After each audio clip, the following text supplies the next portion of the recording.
আল্লামা কাজী নাসিরউদ্দিন বাইজাবি রাহমাতুল্লাহি আলাইহি তিনি বলেন, আমি সূরা ফাতিহার তাফসীর করতেছিলাম, লিখতেছিলাম তাফসীর, তো লিখতে যাইয়া আলহামদুলিল্লাহি রাব্বিল আলামিনের তাফসীর আসছে। এই তাফসীর আসার পরে তখন দুপুর হয়ে গেল। চিন্তা করলাম গোসল করে এরপরে নামাজ পড়ে বাকি তাফসীরে হাত দেব। আমি গোসল করে তাফসীর লেখার জন্য আমি নদীর ঘাটে গেলাম। নদীর ঘাটে যখন আমি গেলাম, যাওয়ার পরে দেখি বিরাট বড় একটা বিচ্ছু দৌড়াইয়া দৌড়াইয়া নদীর দিকে আসে। চিন্তা করলাম ব্যাপার কি, বিচ্ছুটা কেন দৌড়ায় দৌড়ায় নদীর পাশে আসে। ওই দৃশ্যখানা দেখার জন্যে আমি নদীর পাশে দাঁড়ায় গেলাম। নদীর পাশে যখন দাঁড়ায় গেলাম, দেখি বিচ্ছুটা দৌড়ায় নদীর কিনারায় আসে। আর একটা ব্যাঙ নদীর ভিতর থেকে উঠে নদীর কিনারায় পিঠ লাগাইয়া বসে গেল। ওই বিচ্ছুটা দৌড়াইয়া ব্যাঙের পিঠের উপরে চলল, আর ব্যাঙ বিচ্ছুটাকে পিঠে করে নিয়ে নদীর মধ্যে সাঁতার দিল। জোরে বলা যাবে সুবহানাল্লাহ।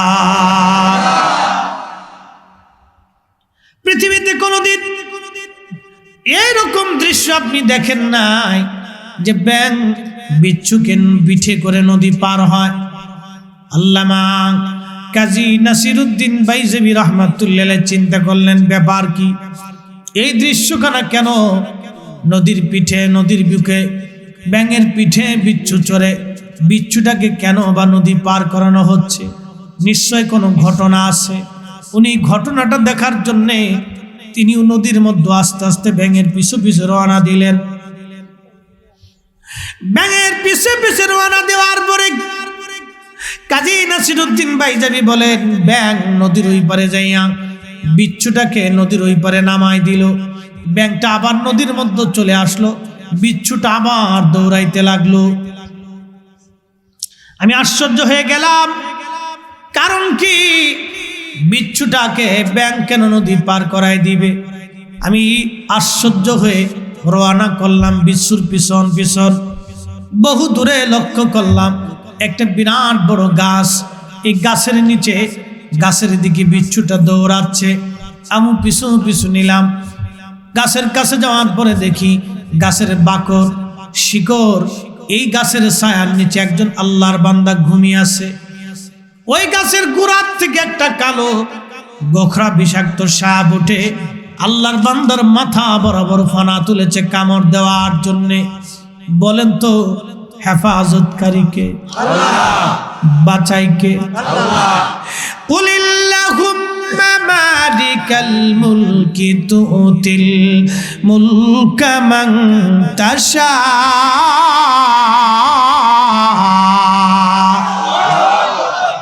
মুলকের মালিক আল্লাহ। সন্দেহ আছে? অনেকে গাছের সামনে সেজদায় পড়ে।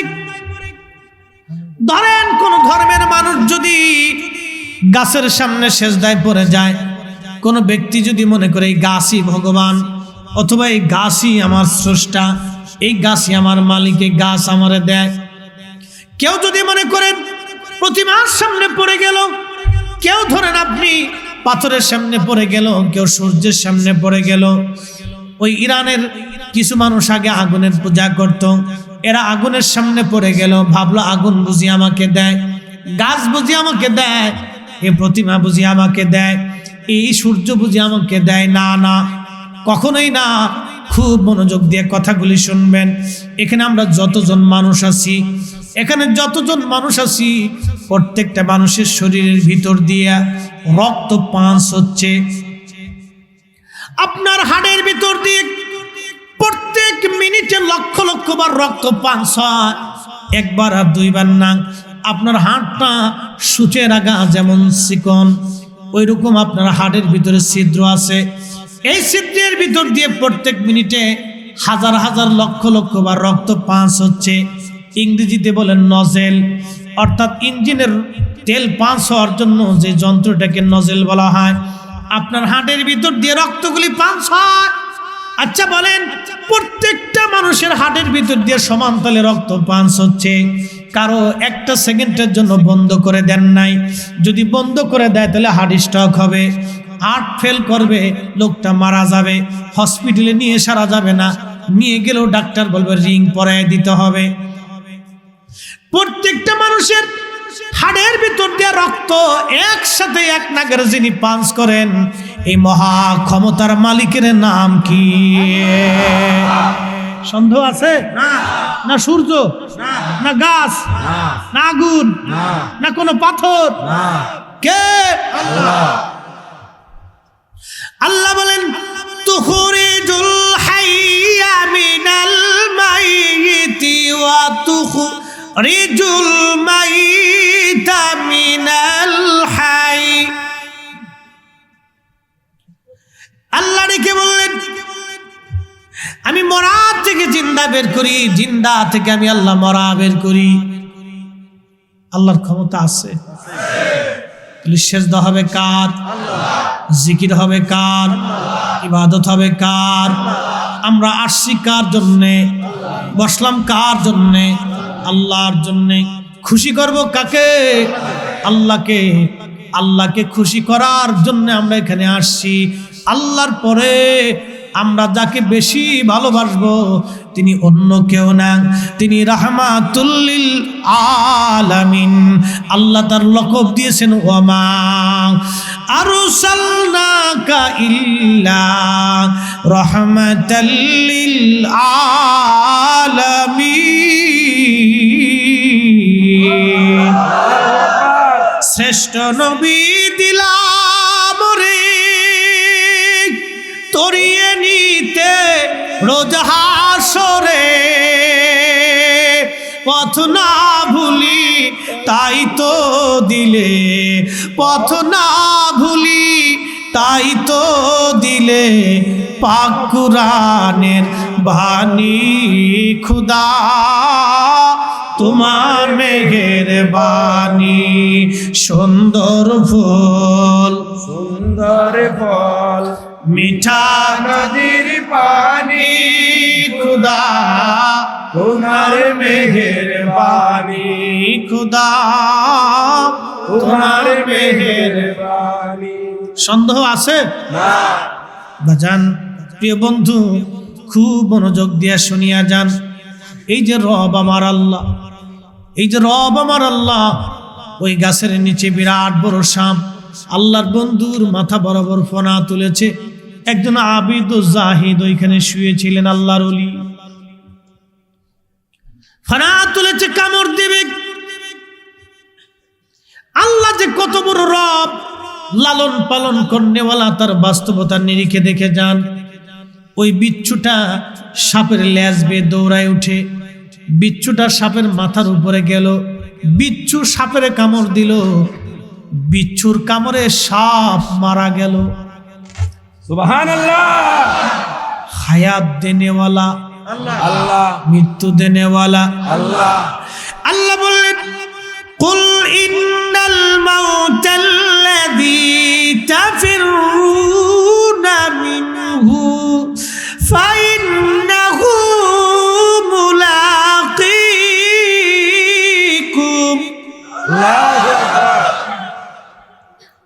হুজুর আপনি বলিয়ে দেন, আমার বান্দাদেরকে বলেন মরণ সপ্তম আসমানে পালাক না কেন, সপ্ত জমিনের নিচে পালাক না কেন, মরণ তার সাথে মোলাকাত করবে, মরণ থেকে সে পালাইতে পারবে না।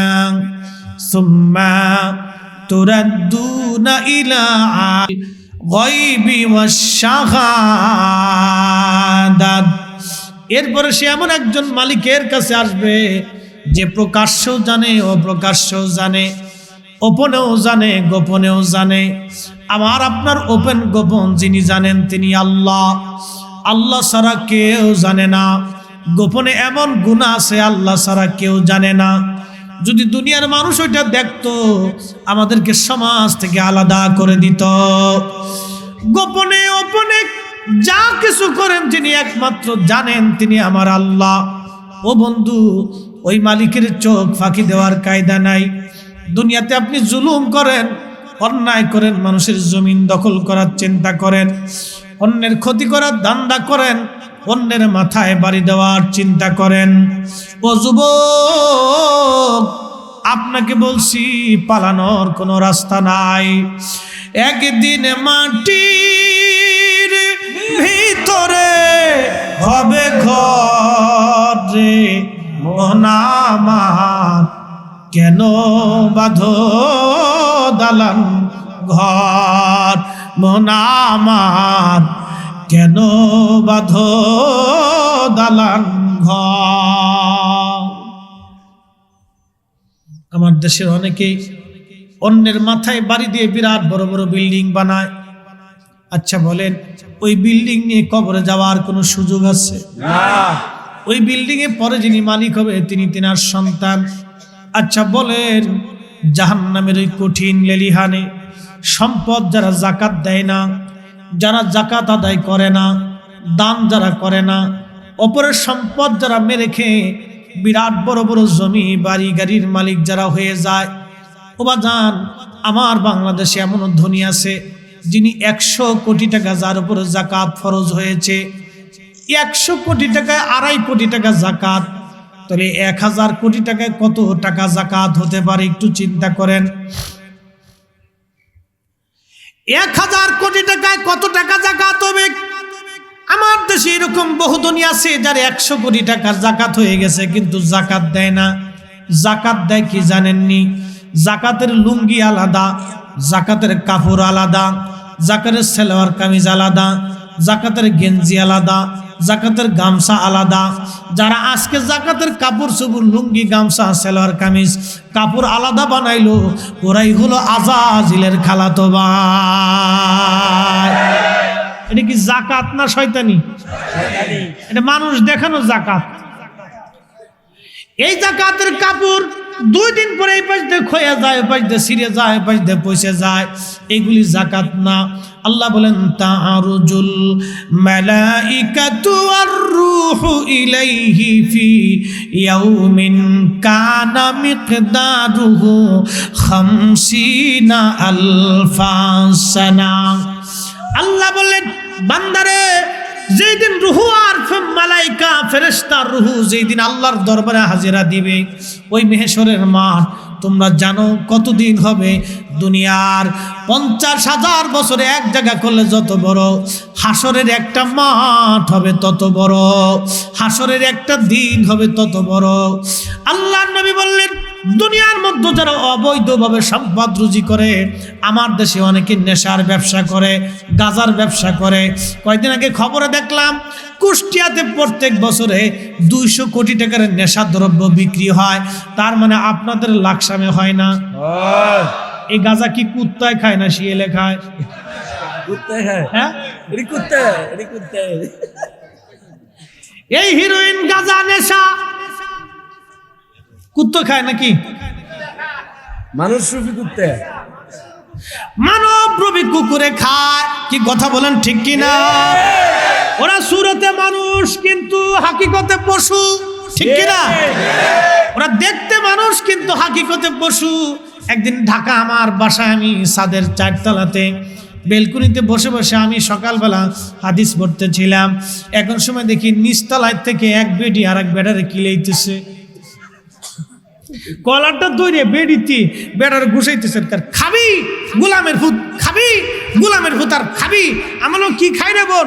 গাঁজা খাই। আমি আরো পিটি তোর লেগে এটা জায়েজ আছে, মার কায়দা মতো। আমি আসমু ধরে বাইন্দে, তুমি একটু ভালো করে পিডা।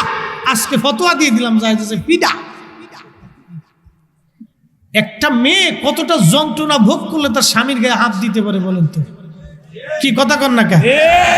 এটা যদি আপনার বোন হতো তো প্রত্যেকটা দিন আপনার কাছে এগুলি বিচার আসতো যে ভাই কার সাথে বিয়ে দিলি? ও প্রত্যেক দিন গাঁজা খায় সুবুর্ত হয়ে পড়ে থাকে। ওই যুবকের সাথে নিজের বোন রাখা এটা কতটা কষ্টদায়ক। একজন ভাইয়ের বুকের ভিতরে ব্যথা, বাবার কলিজার মধ্যে ব্যথা। এগুলি সমাজের অপদার্থ নিকৃষ্ট জীব। এগুলি জুতা চোরে যেরকম কায়দা মতো পিটাইতে হয়, শিল করতে যেরকম পিঠা, এগুলি কায়দা মতো সামাজিকভাবে পিটাইয়া সাইজ করা। নারে তাকবীর, রিসালাত।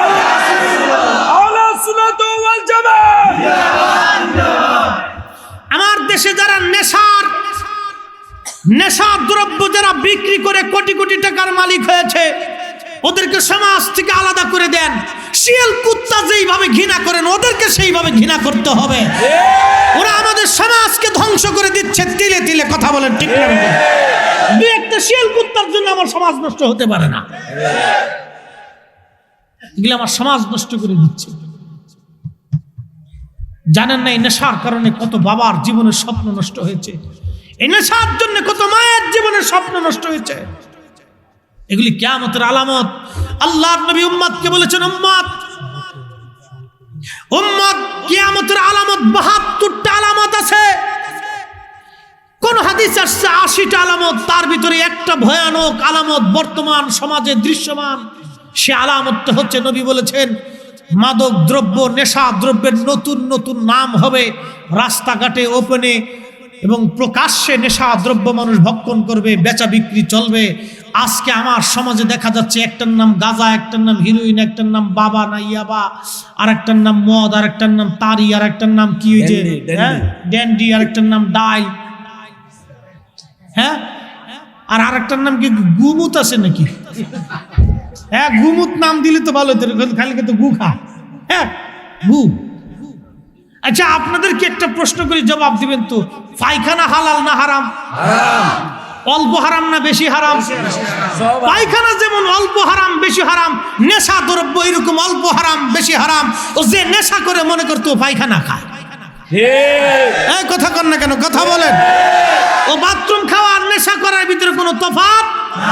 শুয়োরের গোশত, কুত্তার গোশত যেরকম খাওয়া হারাম, ওইরকম নেশা দ্রব্য বিক্রি করে যারা কোটি কোটি টাকার মালিক হয়ে গরুর গোশত কিনে খা, খাসির গোশত কিনে খা, ও শুয়োরের গোশত আর খাসির গোশতের মধ্যে তফাৎ নাই। আছে বাপ, এগুলি আমাদের সামাজিক ব্যাধি। আপনি জানেন না কত মা কত সন্তান তার জীবনটা বরবাদ হয়ে যায় শুধু নেশার কারণে। কত বাবা জীবনে অনেক আফসোস করে আর বদদোয়া করে। আমি আমার কলিজার টুকরো যুবক ভাইদেরকে অনুরোধ করবো, আজকে এই মাহফিল থেকে আপনার ওয়াদা করে যাবেন যে রাসূল করিম বলেছেন, হে আমার উম্মত, ইমাম মেহেদী আলাইহিস সালাতু ওয়াস সালাম আসার আগে কিয়ামতের আলামত প্রকাশিত হবে। তার একটা আলামত, মানুষ ওপেনে নেশা দ্রব্য খাবে, ওপেনে নেশা দ্রব্য বিক্রি করবে, ওপেনে নেশা দ্রব্য চলবে, ওপেনে বেহায়াপনা চলবে। নারীরা পুরুষরা ওপেনে পার্কে বেঞ্চে যেখানে সেখানে ওপেনে তারা জেনা করবে। আরে নারী আর পুরুষ, বেগানা পুরুষ আর নারী, যুবক আর যুবতী বেঞ্চের পার্কে বলেন, নদীর ঘাটে আর যেখানে বিনোদন কেন্দ্রে বলেন, হোটেল আর মোটেলে বলেন, যেখানে বসে তারা এই সমস্ত বেহায়াপনা করতেছে। ইমাম মেহেদী আলাইহিস সালামের আগমনের সময় আল্লাহর নবী বলেছেন, উম্মত ইমাম মেহেদীর জন্য তৈরি থাকো। বুঝতে হবে ইমাম মেহেদীর সময় ঘনিয়ে গেছে। আজকে থেকে এখান থেকে ওয়াদা করে যাবে, আল্লাহ যতদিন পর্যন্ত পৃথিবীতে বাঁচিয়ে থাকে আমরা কোনোদিন নেশা খাবো না। নেশা দ্রব্যের বিরুদ্ধে আমাদের জিহাদ চলবেই। হাত উঁচা করে বলেন ঠিক না বেঠে? কারা কারা রাজি আছেন হাত উঁচা করে দেখান।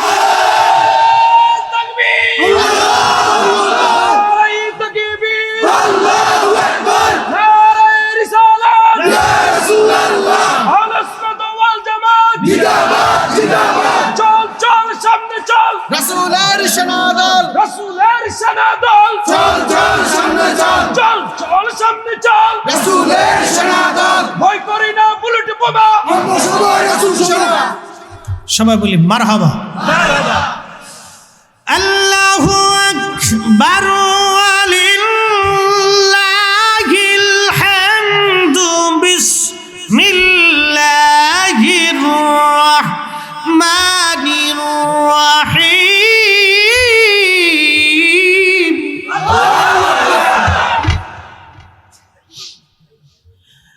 ইহদিনাস সিরাতাল মুস্তাকিম সিরাতাল লাযীনা আন'আমতা আলাইহিম। কবি বলেছেন, চালাও সে পথে যে পথে তোমার প্রিয়জন গেছেন চলি। চালাও সে পথে যে পথে তোমার প্রিয়জন গেছেন চলি। যে মাটির উপরে আজ আপনি বসা, এই মাটির নিচে আগামী দিন আমাদের ঘর হবে বন্ধু। কথা ঠিক কিনা বলেন? যে মাটির উপরে বসে আছেন এই মাটির নিচে ঘর হবে। কত পোকা কত মাকড়, ঘরের মধ্যে মা বিছানা করে দিল, বিবি সাহেবা আপনার বিছানা করে দিল, এই বিছানার সঙ্গে যাবে না, এই খাটটাও যাবে না, এই বাড়ি যাবে না, সব কিছু রেখে দুনিয়ার থেকে চলে যাওয়া লাগবে। প্রিয় বন্ধু, শূন্য হাত সেই দিন কিছুই সাথে যাবে না। ভাই বন্ধু আপনজনা সঙ্গে তোমার কেউ যাবে না রে,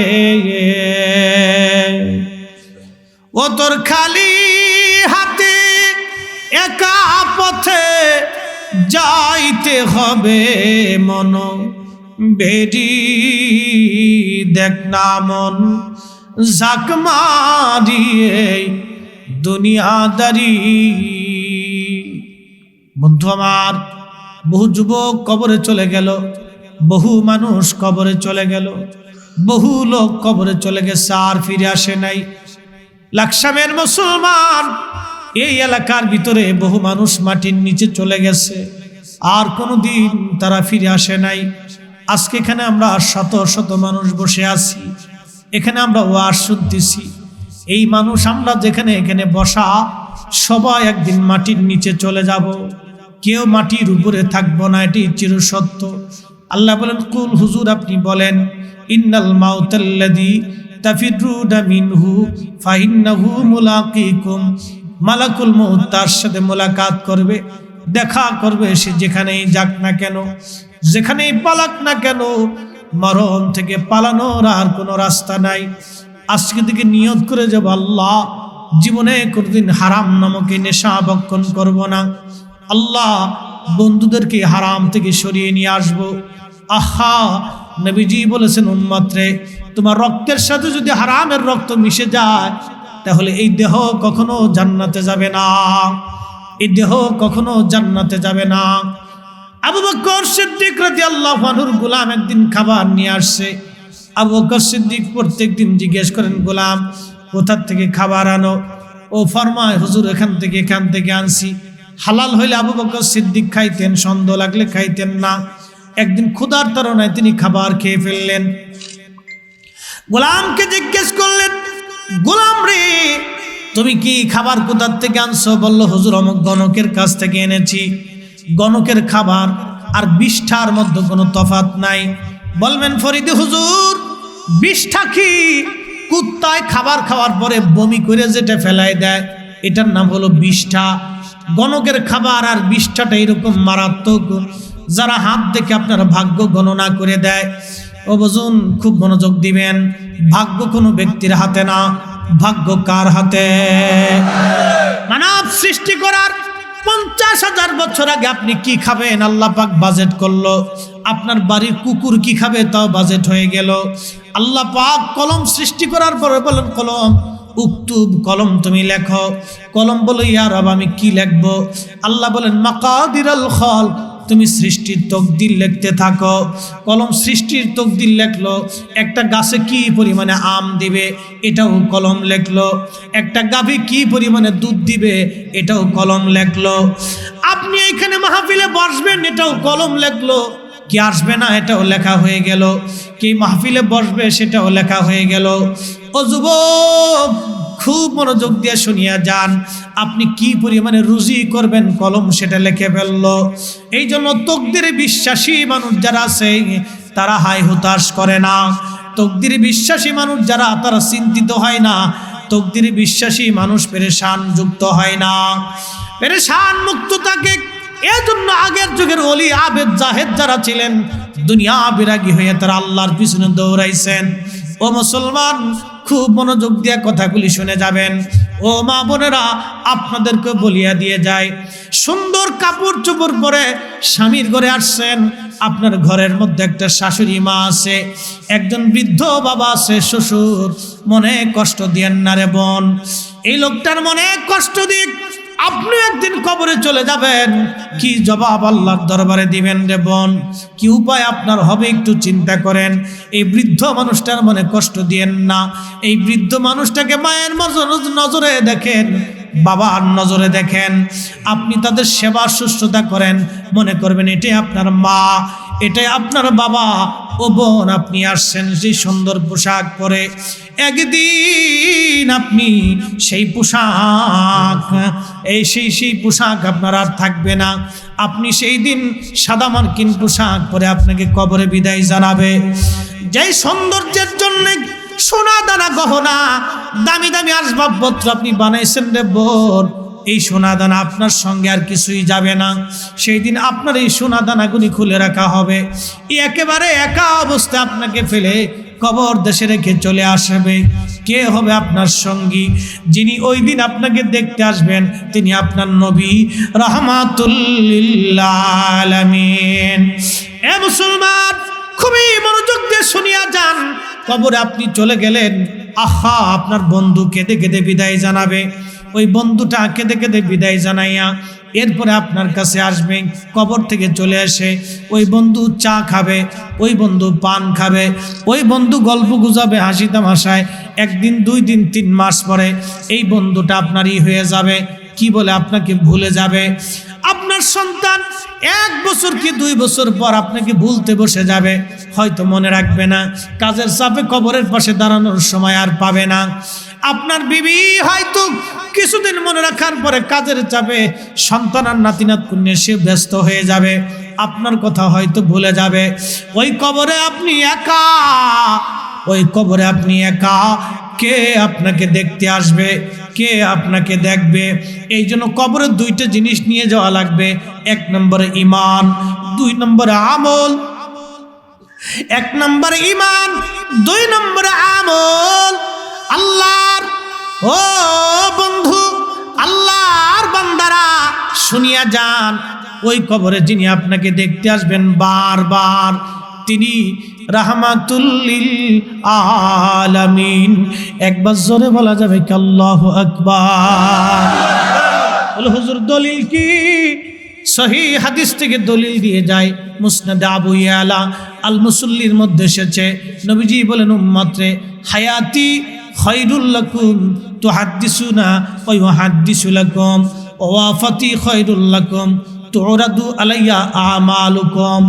ও আমার উম্মত, আমার হায়াতও তোমাদের জন্য মঙ্গলময়। আমি বেঁচে থাকতাম, তোমরা মুশকিলে পড়তাম, আমি সমাধান বাতলাই দিতাম। আমার ইন্তেকাল তোমাদের জন্য মঙ্গলময়, কেননা তুরাদু আলাইয়া আমালুকুম, আমার ইন্তেকালের পরে তোমাদের আমল সমূহ আমি নবী দেখতে পারবো। আমি নবীকে সেই দিন আমলগুলি দেখানো হবে। আর আমল যদি ভালো দেখি, ফামা রাআইতু মিন খায়রিন হামাদুল্লাহ, আমল যদি ভালো দেখি উম্মতরে, তোমাদের আমলগুলি নিয়ে আমি আল্লাহর দরবারে প্রশংসা করতে থাকবো। আমার ওয়াইতু শাররি ইস্তিগফারতুল্লাহ লাকুম, তোমাদের আমল যদি খারাপ হয় আমি নবী তোমাদের আমল নিয়ে আল্লাহর দরবারে ক্ষমা চাইতে থাকবো। তাহলে ওই কবরে যিনি দেখতে আসবেন তিনি নবী, যিনি খোঁজ নেবেন তিনি নবী।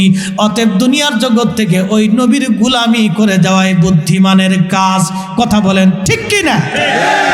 হে রাসূল তোমায় ভালোবাসি,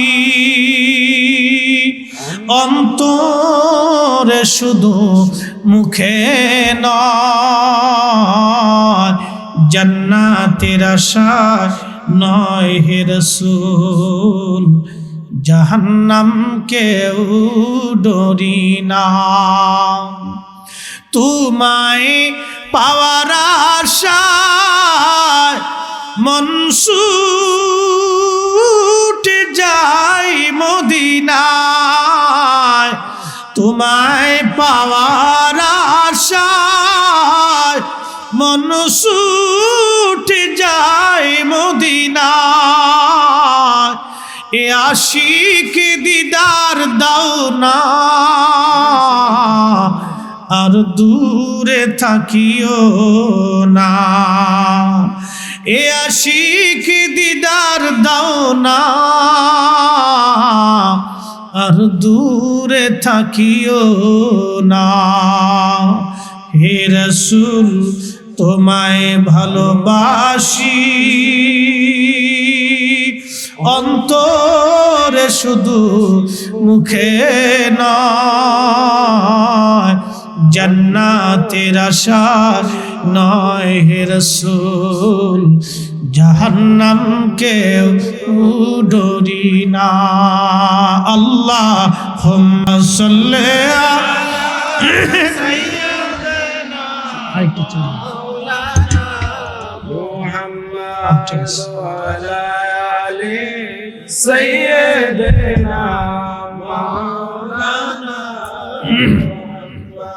কষ্ট হচ্ছে আপনাদের?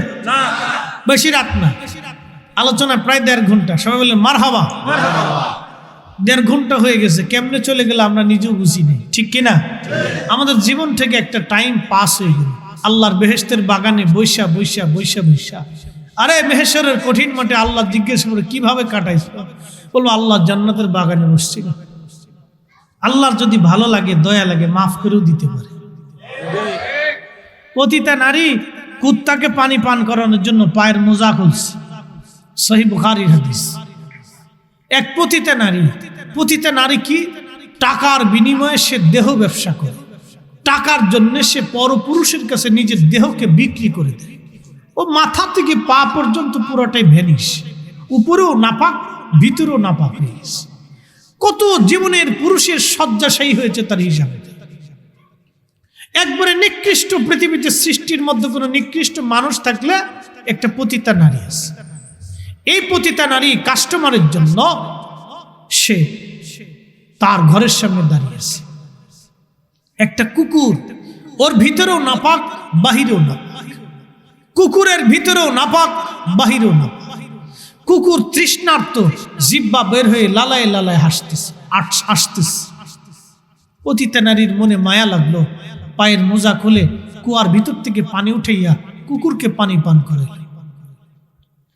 আল্লাহর কাছে এই দৃশ্যটা এতই ভালো লাগলো, নবী করিম সাল্লাল্লাহু আলাইহি সাল্লাম ফরমান, উম্মত আল্লাহ খুশি হইয়া ওই পতিতা নারী সারা জীবনের জিনার গুনাহ, পাপের গুনাহগুলি মাফ করে দিয়ে আল্লাহ তাকে জান্নাতি বানাই দিল।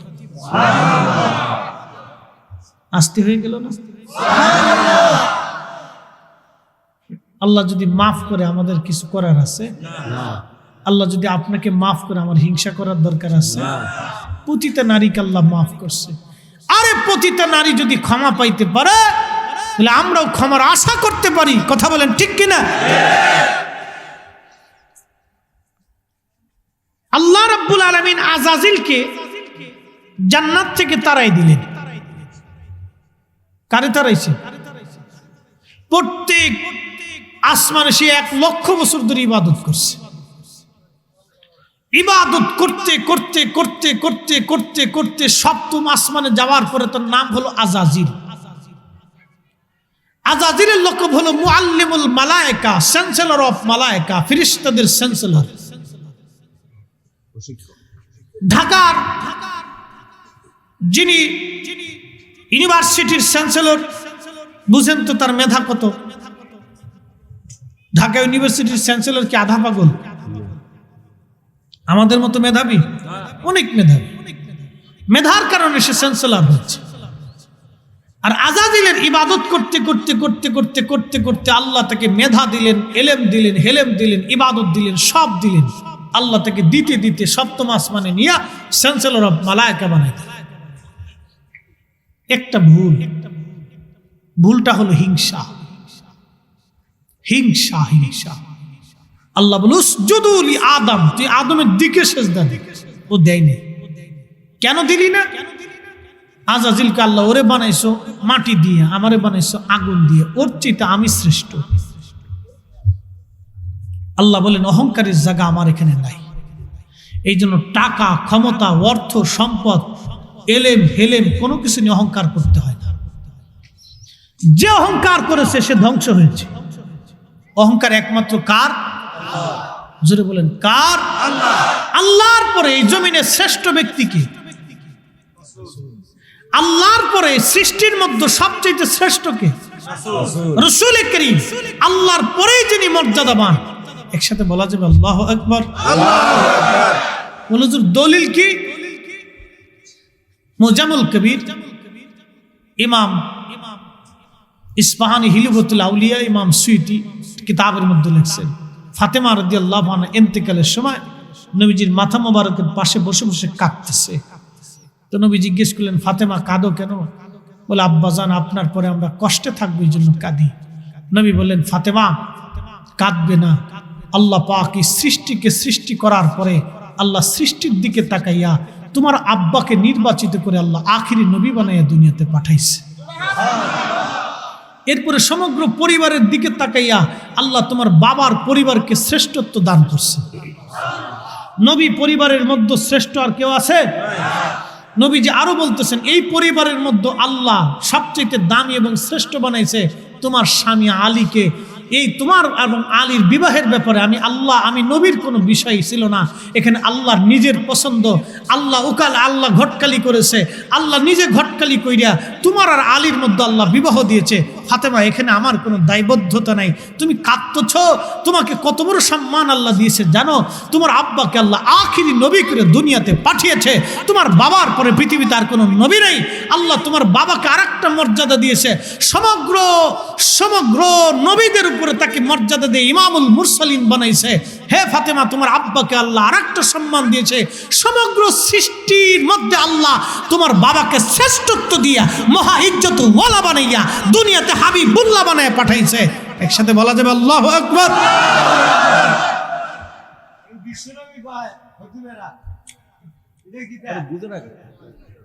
মোহতারাম উপস্থিতি, বিশ্ব তো একটা সাধারণ শব্দ। আচ্ছা যাও, তারা বলতেছে হয়তো বুঝে বলুক না বুঝে বলুক বলতেছে, বিশ্বটা একটা সাধারণ শব্দ। আমি বিশ্বটা নিয়ে যেহেতু মুরব্বী বলেই ফেলছে, ছোট্ট একটা বিষয়টা উপস্থাপন করি। আমাদের এই পৃথিবীতে কয়টা সাগর আছে? মহাসাগর কয়টা? 7টা মহাসাগর আছে, উপসাগর আছে, ভূমধ্য আছে, আরো আনুষঙ্গিক কোন ছোট বড় অনেক সাগর আছে। মহাদেশ কয়টা? 7টা। এই পৃথিবীটা যত বড়, পৃথিবীটা 13 লক্ষ গুণ যত বড় হবে, একটা সূর্য হলো তত বড়। না সুবহানাল্লাহ কি বাড়ি যায়? এই সূর্যটাকে জ্বালাইছে কে? আলো দিছে কে? ওরে ধরে রাখছে কে? প্রতিদিন নিয়ন্ত্রণ করায় কে? না ওই গাছে করায়, পুতুলে করায়, মাছে করায়, পাথরে করায়, আমরা করাই? কে করায়? এটার নাম লা ইলাহা ইল্লাল্লাহ। ওই যে ওয়াজ রাখছিলাম, নূহ আলাইহিস সালামের কাছে চলে যাব। থাকবেন তো ইনশাআল্লাহ আরেকটু? হ্যাঁ, এই সারা রাত? আচ্ছা, অসুবিধা না, আর একটু সামান্য, খুব মনোযোগ দিয়ে অল্প একটু সময় দুটো কথা বুঝে যাওয়াটা জরুরি। এই যে সূর্যটা, এই সূর্যটা আর একটা জগতের মধ্যে বাস করে, এটার নাম হলো মিল্কওয়ে। মিল্কের বাংলা হলো ছায়াপথ। এই ছায়াপথের মধ্যে একটা দুইটা নক্ষত্র না, 10,000 কোটি নক্ষত্র। এই নক্ষত্রগুলি কত বড়! 200 কোটি সূর্যকে এক জায়গা করলে যত বড় হবে, একটা নক্ষত্র তত বড়। কত কোটি সূর্য? আর পৃথিবী 13 লক্ষ এক জায়গা করলে যত বড়, একটা সূর্য তত বড়। আর 200 কোটি সূর্য যত বড়, একটা নক্ষত্র তত বড়। ওই নক্ষত্রের চাইতে আরো দানবীয় নক্ষত্র নাম একটার নাম আছে ব্ল্যাক হোল। খালি একটার কথা বলতেছি, ব্ল্যাক হোল। ব্ল্যাক মানে কালো, হোল মানে গহ্বর, অন্ধকার গহ্বর। ওই নক্ষত্র শুধুই অন্ধকার, ওখানে কোনো আলো নাই। এই নক্ষত্রটা এত বিরাট আর এত খুব ভয়ঙ্কর, 200 কোটি সূর্যকে যদি তার রাডারের মধ্যে ছেড়ে দেওয়া হয়, তো 2 মিনিটের মধ্যে 200 কোটি সূর্য সে পেটের মধ্যে গিলে নিয়ে চলে যাবে। 200 কোটি সূর্যের অস্তিত্ব সৃষ্টি থেকে হারিয়ে যাবে। একসাথে জোরে বলেন আল্লাহু আকবার। মালিককে, রবকে, সৃষ্টিকর্তাকে, না পুতুল, না পাথর, বুঝে যাবে। তো লা ইলাহা ইল্লাল্লাহ, আল্লাহ ছাড়া কোনো মালিক নাই। এক বাক্যে মেনে নিতে। আল্লাহ ছাড়া কোনো খালিক নেই, হতেই পারে না, চিন্তা কল্পনা মগজে আসতেই পারে না।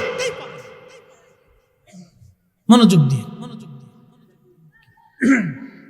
এই মিল্কওয়ে ছায়াপথ 10,000 কোটি নক্ষত্র দিয়ে গঠিত। এই মিল্কওয়ের পাশে আর একটা মহাজগৎ আছে, এটার নাম গ্যালাক্সি, এখানেও 10,000 কোটি। এই গ্যালাক্সি এবং মিল্কওয়ের মতো মহাশূন্যে আরো 10,000 কোটি মহাবিশ্ব। সুবহানাল্লাহ বলবেন। এই মহাবিশ্বের রব কে? রহমত কে? না, এখানে ভুল করে লাইছে। রহমত কে? রাসূল, রব কে? রাসূল করিম, রহমত কে? নবী। রব আল্লাহ, রহমত নবী। আমার সাল্লাকা ইল্লা ইল্লা ইল্লা শব্দ দিয়ে আল্লাহ বুঝিয়েছেন, ইল্লা আপনাকে শুধুই পাঠিয়েছি সমগ্র জগতের রহমত বানাইয়া। একটা জগৎ না, যত জগৎ আছে, যত আসমান আছে, যত জমিন আছে, যত জান্নাত আছে, যত সৃষ্টি আছে, যত মখলুক আছে, যত আমি আল্লাহর সৃষ্টি আছে, আমি আল্লাহ যেখানে রব, আপনি নবী সেখানে রহমত। একসাথে বলবেন সুবহানাল্লাহ। বিশ্ব শব্দটা তো সাধারণ শব্দ, আল্লাহ সাধারণ শব্দ ব্যবহার করেন। আল্লাহ বলছেন আলামিন, সমস্ত জগৎ, সমস্ত বিশ্ব সমূহের রহমত তিনি, টোটাল বিশ্বের রহমত তিনি। এক বাক্য ত্রাণ উপস্থিতি। এই 10,000 কোটি মহাবিশ্ব, এরপরে মহাশূন্য, তারপরে আসমান। এটা প্রথম আসমানের বিজ্ঞানের সামথিং সামান্য ধারণা আপনাদেরকে দিলাম। দ্বিতীয়, তৃতীয়, চতুর্থ, পঞ্চম, ষষ্ঠ, সপ্তম এগুলির হিসাব আমাদের জানা আছে? এই জন্য রাসূল কারীম নিয়ে বিতর্ক করাটা একটা বোকামি। উনি বিতর্কের ঊর্ধ্বে, বিতর্কের বাহিরে, বেমেসাল, কোনো মেসাল নাই, তুলনা নাই। কথা বলেন ঠিক কিনা? বিতর্কের বাইরে। হ্যাঁ মুহতারাম, খুবই মনোযোগ দিয়ে কথাগুলি শুনে যান। অনেক লম্বা কথা বাড়াইলাম, আসেন শেষ সময় হযরত নূহ আলাইহিস সালামের কথাটা বলে দিয়ে যাই। খুদারি পয়গম্বর নূহ আলাইহিস সালাতু ওয়াস সালাম 1 বছর না 800 বছর ধরে আল্লাহ পাক দাওয়াত দিলেন। নূহ নবী দাওয়াত দিলেন এক বাক্য, লা ইলাহা ইল্লাল্লাহ, আল্লাহ ছাড়া কোনো মাবুদ নাই, তোমরা এই কথাটা মানো। ওরা বলল না না, আমরা কখনোই মানব না। ওই 80 জন লোক যারা দিন কবুল করলো, তাদের ভিতরে আছে দিন মজুর, কেউ আছে আধা ভিখারি, কেউ আছে মনে করেন ওই যে গরিব মানুষ, দিন আনে দিন খায়, এরকম অভাবী মিসকিন গরিব মানুষটা নূহ আলাইহিস সালামকে ভালোবেসে কালেমা পড়লো। সমাজের প্রতাপশালী ধনী ব্যক্তি যারা আছে তারা আর কালেমা পড়লো না। তারা নূহ নবীকে ভর্ৎসনা করতে লাগলো, ও নূহ, তুমি এগুলি কোথা থেকে আনছো, এগুলি আমরা মানি না। কিন্তু দিন মজুর অভাবী মিসকিন যারা, তারা কালেমা পড়লো। সমগ্র নবীরাই কালেমার দাওয়াত দিলে আগে গরিব মানুষ কবুল করেছে। আমার নবীও যেই দিন কালেমার দাওয়াত দিলেন, সর্বপ্রথম গরিব মানুষ আর দাস আর অভাবী মিসকিন শ্রেণীর মানুষরা দিন কবুল করেছিল। একজন বেলাল, একজন খাব্বাব, একজন মুয়াসাল কারনি, একজন সুমাইয়া, একজন ওই যে হযরতে রাসূল কারীমের সাহাবী দরিদ্র মিসকিন আবু যর গিফারি, এরকম গরিব মানুষ যারা ছিল তারা দিন কবুল করলো। ধনীরা আগে কবুল করে নাই, ধনীরা নবীকে আগে মানতে পারে নাই। এই জন্য আল্লাহ রাসূল বলতেন, উম্মত, গরিবের মধ্যে তোমরা আমাকে তালাশ করো, আমাকে গরিবের মধ্যে খুঁজে পাইবা, আর গরিব মানুষ আমাকে ভালোবাসবে। এই জন্য দেখবেন আহলে সুন্নাতুল জামাতের মধ্যে রাসূল যারা ভালোবাসে তাদের অধিকাংশই গরিব মানুষ।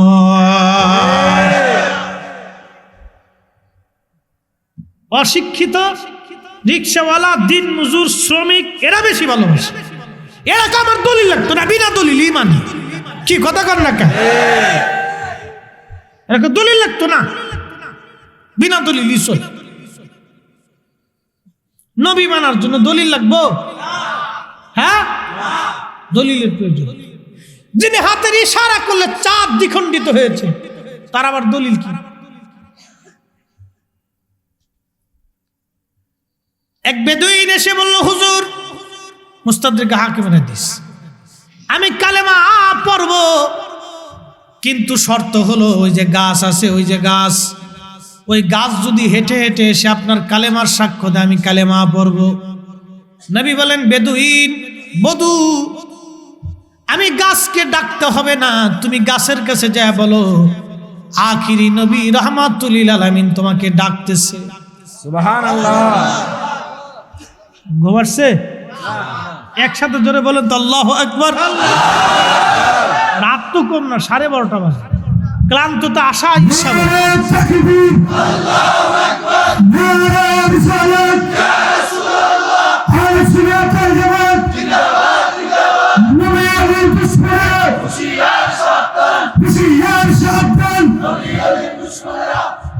খুব মনোযোগ দিয়ে এসেছে বেদুইন, হুজুর কালেমা পড়ব যদি গাছ হেঁটে হেঁটে এসে সাক্ষ্য দেয়। নবীজি বললেন বেদুইন আমি ডাকতে হবে না, তুমি যে গাছের বলো গাছ আমার কাছে চলে আসবে, যে বলো নবী ডাকতেছে।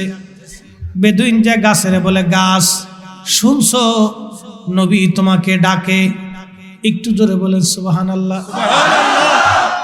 প্রশ্ন জবাব, গাছে কি আরবি ভাষা জানে?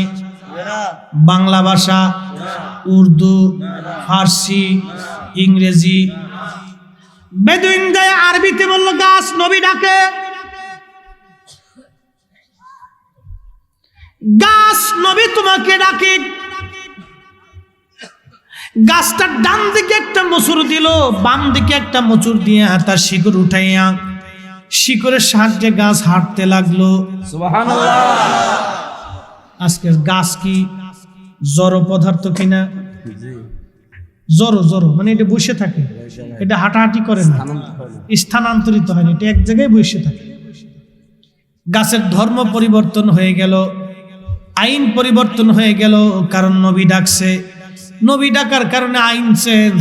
এতদিন ছিল জড় পদার্থ, এখন হয়ে গেল হাঁটাহাঁটি পদার্থ, এখন পা হয়ে গেল। এতদিন কথা বলল না, এখন গাছের জবান খুলে গেল। একবার জোরে বলা যাবে কে মারহাবা। বনের যত পশু গণ ভক্তি করতই দুই চরণ, মেঘমালা ছায়া দিত গায় গো নবীজি কোন সাধনে পাইব তোমায়।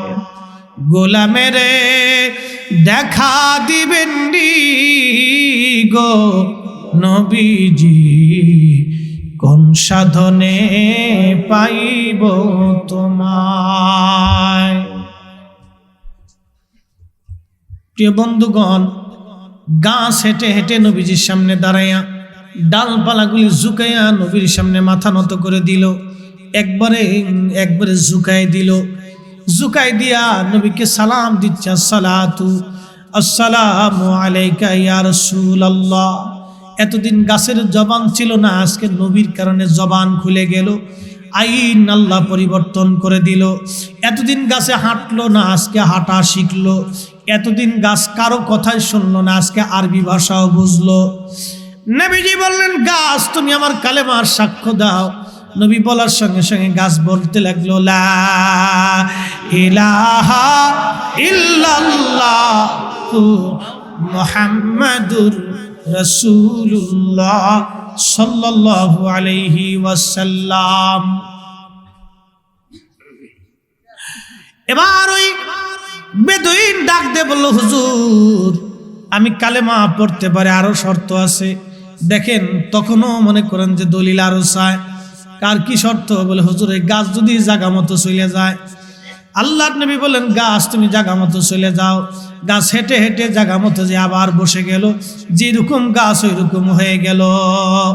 এরপরে বেদুইন বলল হুজুর আর দেরি না, আপনি কালেমার সাক্ষ্য আমারে দিয়ে দেন। কালেমা পড়ে ফেললো বেদুইন। ও মুসলমান, নূহ নবী একদিন না 2 দিন না 800 বছর ধরে কালেমার দাওয়াত দিলেন। 800 বছর পর্যন্ত তারা মানল না। এরপরে আল্লাহ পাককে বলেন আল্লাহ 800 বছর ধরে দাওয়াত দিলাম, এই গরিব মানুষ কয়েকজন মানছে, ধনীরা মানে না। আল্লাহ তুমি আবার গজব চাপায় দাও, এই জাতির কাছে আর দাওয়াত দেওয়া যাবে না, এরা মানেই তো না, এরা খালি গজব চায়। ওই ধনী ধনী ব্যক্তি যারা প্রভাবশালী আছে এরা খালি কয়, ও নুহুরে তোর আল্লাহর এত ক্ষমতা, একটু গজব আনা তো দেখি, দেখছেন, একটু গজব আনা দেখি তোর আল্লাহর কত ক্ষমতা আছে। আল্লাহ রাব্বুল আলামিন বলেন, নুহু তাহলে তুমি একটা গাছ লাগাও। খুদারি পয়গম্বর একটা গাছ লাগাইলো। একটা গাছ লাগানোর সময় ধনীরা এসে কয়, নুহু করো কি? বলে গাছ লাগাইতেছি। বলে কারণ কি?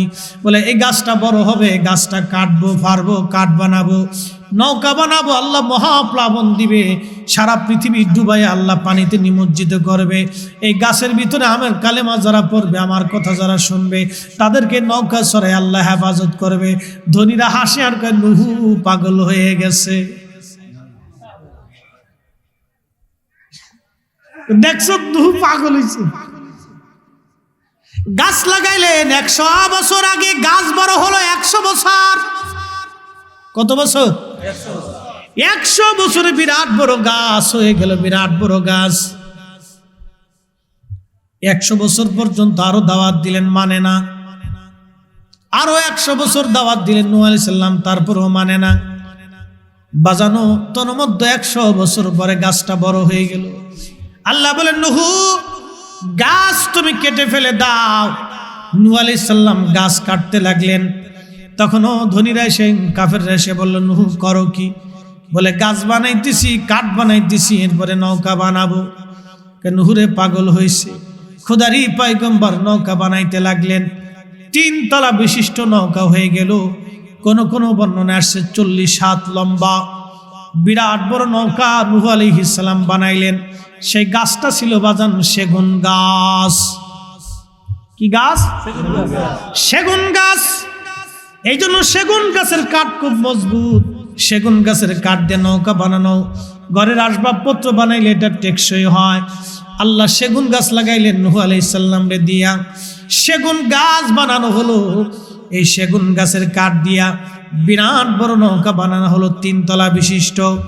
আল্লাহ বলেন, ওরে নুহু, তোমার উপরে যারা ঈমান আনছে তাদেরকে তুমি নৌকার মধ্যে উপরের তলায় নিয়ে যাবা। আর এরপরে যারা আছে পশু প্রাণী জোড়ায় জোড়ায় জোড়ায় জোড়ায় জোড়ায় জোড়ায় তুমি প্রত্যেক তালার মধ্যে পশু পাখিগুলি নিয়ে যাও।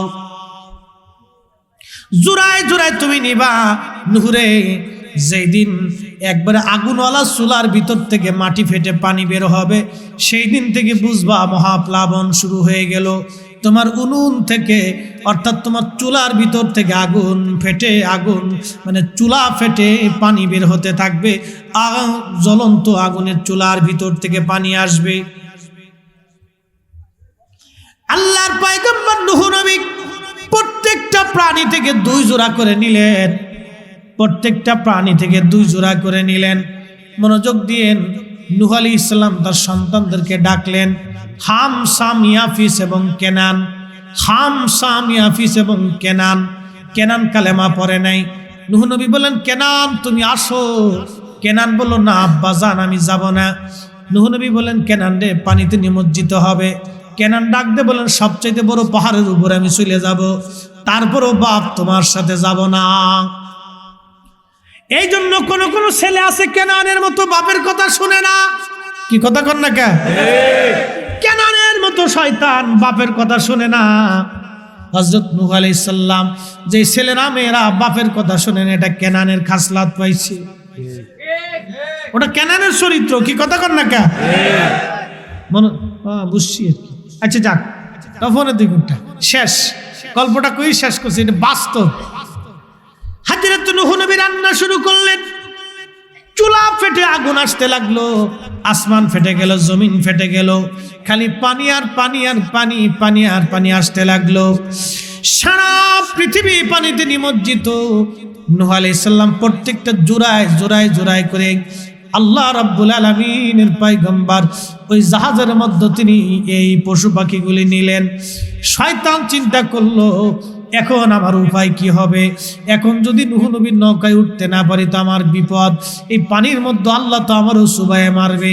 শয়তান করছে কি, গাধার লেজ ধরে আস্তে করে পালাইয়া পিছন দিক দিয়ে একবারে ভুরুত করে নৌকার মধ্যে চলে গেছে, গাধার পিছনে দৌড়িয়া। সুবহানাল্লাহ কও। গাদার পিছনে ধরে শয়তানে নূহ আলাইহিস সালামের নৌকায় ঢুকে পড়ছে, নৌকায় ঢুকে পড়ছে গাদার পিছনে লেজ ধরে এই শয়তান। খুব মনোযোগ দিন, প্রত্যেকটা প্রাণী জুড়ায় জুড়ায় নূহ আলাইহিস সালাম নিয়ে নিছে। কারণ জাহাজের ভিতরে ওই ইঁদুর দেখছে, ইঁদুর ঢুকার পরে এই ইঁদুরে করছে কি সমস্ত খাবার টাবার এইটা ফুটে টুটে করে একবারে কামড়ায় সামনে অস্থির করে ফেলায়। কারণ উম্মতেরা আইসে কা হুজুর এ কোন জাতি নিয়েছেন ইঁদুর, এগুলো সব খাবার টাবার সব শেষ করে দিতেছে, জাহাজের তক্তা পর্যন্ত ফুটে করে নিচ্ছে। নূহ আলাইহিস সালামকে আল্লাহ এখন কি উপায় হবে, আল্লাহকে দ্বারা ব্যবস্থা করতেছি। তখন যে সিংহ ছিল, সিংহ বনের রাজা সিংহ, এই সিংহরে আল্লাহ বললেন তুই একটা হাসি দে। নূহ আলাইহিস সালাম বলল নূহ তোমার লাঠি দিয়ে সিংহের নাক বরাবর একটা বাড়ি দাও। তো সিংহের নাক বরাবর একটা বাড়ি দেওয়ার পরে সিংহ জোরে করে একটা হাসি দিছে, হাসি দেওয়ার সাথে হাসির ভিতর দিয়ে নাকের ভিতর দিয়ে একটা বিড়াল বেরিয়েছে। সুবহানাল্লাহ কইলেন না? এটা কিন্তু কোনো কিসসার বই না, ইমাম ইবনে কাসির আল বেদায়াত থেকে আর বিশুদ্ধ ঘটনা থেকে বলতেছে। বিলাই এই জন্য বিড়াল খুব আমাদের আপন, খুব দোস্ত। নবীজি বিড়ালটা খুব আদর করতেন। এই বিলাই বেরোইয়া সমস্ত ইঁদুরে একবারে সাইজ করে দিছে। মারহাবা কর। এই বিড়াল বেরোইয়া ইঁদুরের সাইজ করে দিছে। ওই দিন থেকে ইঁদুরের সাথে বিড়ালের সাথে দুশ্মনী শুরু হয়েছে, আর কোনোদিন বন্ধুত্ব হয়নি। এই জন্য ঘরে বিড়াল পালবেন, বিড়াল খুব উপকারী জিনিস। আল্লাহ পৃথিবীতে ওরে পাঠাইছে মানুষের উপকার করার জন্য। মারহাবা বলবেন? বিড়ালরে আল্লাহ পাঠাইছে মানুষের উপকার করার জন্য। এই জন্য দেখতে এটা সিংহের মতো বাঘের মতো দেখা যায়, কিন্তু বাঘ টাক না। ও আপনার ঘরের ভিতরে শুয়ে থাকবে, ময়লা আবর্জনায় থাকে না, ও বসা গসায় কোথায় শুবে না। আপনার বিছনাথ ভালো জায়গা হলে প্রধানমন্ত্রী হলে কোনো ভ্যালু নাই আপনার। কি কথা করলে? ও রাষ্ট্রপতিও চিনে না। যদি রাষ্ট্রপতির ঘরে বিড়াল থাকে তো ওইটা রাষ্ট্রপতির খেতার ভিতরে যে শুয়ে থাকে। জিজ্ঞেস করে রাষ্ট্রপতি মহোদয় কেমন আছেন? খুব দারুণ জিনিস এটা। ও তো খাবেই, আপনার ঘরের জিনিস ও খাবে না তো কি কুত্তায় খেয়ে যাবে নাকি? ও তো ঘরের ভিতরে থাকে, ওর কাজই তো ঘরেরটা খাওয়া। আপনি সাইডে শুনে থাকবেন ও মাছ খাবেই, মাছ পাইলে ওর হুঁশ থাকে না। পুরো সর্বনাশ, মাছের গিরান পাইলে ও কোথার থেকে যেখান থেকে সেখান থেকে আসবে। আল্লাহ না, এটা তো আল্লাহ ও আমাদেরকে বানাইছে আমরা উপকারের জন্য। মারহাবা বলেন। নবীর একজন সাহাবী ছিলেন আবু হুরায়রা রাদিয়াল্লাহু আনহু। তো বিড়াল ছানা খুব ভালোবাসতেন। তো একদিন জুব্বার আস্তিনে করে বিড়ালের বাচ্চা লিয়েছে, বিড়ালের বাচ্চা জুব্বার ভিতরে করে লিয়েছে, এটার ভিতরে ঢুকাই নিয়েছে। তো ভিতরে ঢুকায় যখন নিয়ে এসে তা আল্লাহ নবীর সামনে নামানোর পরে রাসূল কারীমের সামনে দিয়ে বিড়াল ফুরুত করে একটা দৌড় মারছে। নবীজি মুস্কি হাসিতে বলে নিয়ে আবু হুরায়রা, ও বিড়ালের বাপ। মারহাবা কর। কিসের বাপ? এই বিড়ালের মালিক, বিড়ালের বাপ। আবু হুরায়রা বিড়ালের বাপ। আবু হুরায়রা রাদিয়াল্লাহু আনহু চিন্তা করলো আমার নাম হলো আব্দুর রহমান, ইসলাম গ্রহণ করার আগে নাম ছিল আব্দুল শামস, আব্দুল শামস থেকে আব্দুর রহমান হয়েছি। এখন নবী আমারে বলেন বিড়ালের বাপ, তাহলে এটা আর সাইডে দিয়ে লাভ নেই, এটা বরকতের নাম। আজকে থেকে আমার নাম আবু হুরায়রা। সুবহানাল্লাহ। দেখেন ওনার নাম হয়ে গেছে আবু হুরায়রা, বিড়ালের বাপ। তো বিড়াল পালবেন, বিড়ালের একটু উপকার আছে। বলে হুজুর কি উপকার? আপনার ঘরে জিনের উপদ্রব আসবে না। বিড়াল ও নিঃশ্বাসের সাথে জিন শুষে নিয়ে যায়। আর বিড়াল যতক্ষণ ঘরে থেকে জিন ওই ভিতরে আসে না। সাপ পোকা টোকা এগুলো অনেক কিছু ঘরের ভিতরে ঢুকে না। জিন আপনার ঘরে মাঝে মধ্যে সাপের আকৃতি নিয়ে আসে। এই জন্য কখনো ঘরের মধ্যে যদি সাপ আসে তো আল্লাহ রসুল বলছেন তুমি তাকে 3 বার বলো হ্যাঁ তুমি চলে যাও।